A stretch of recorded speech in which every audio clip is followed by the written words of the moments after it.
যিনি তৃণমূল পর্যায় থেকে রাজনীতি করে আজকে বারোখালী ইউনিয়ন আওয়ামী লীগের সংগ্রামী সভাপতি এবং বারোখালী এপিআর ইউনাইটেড ক্লাবের সংগ্রামী সাধারণ সম্পাদক জনাব মোশাররফ মোল্লা এবং এখানে উপস্থিত আছেন বিশিষ্ট ব্যবসায়ী ও সমাজসেবক সাইফুল ইসলাম বকুল ভাই এবং আরো অনেকে আছে যেমন 5 নং ওয়ার্ডের রানা ভাই এবং এভারগ্রিন হসপিটালের সম্মানিত ডাক্তার অনিক বাদল এবং ভারত পয়সা এবং অনেকের নাম বলতে পারতেছি না, এজন ক্ষমা সুন্দর দৃষ্টিতে দেখবেন। এবং আজকের এই উক্ত খেলার হাটিপাড়া ক্লাব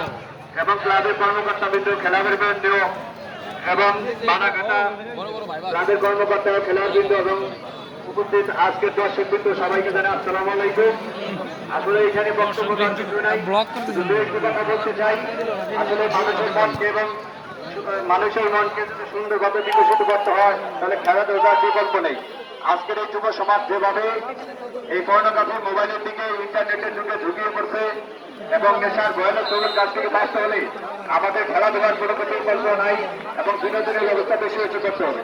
তাই বলবো এপিআর ইউনাইটেড ক্লাব আলাদপুরকে যারা প্রতি বছর এই খেলাটি জানি পুনরায় চালু রাখে এবং এই খেলাটি দেখে আশেপাশের যতগুলো ইউনিয়ন আছে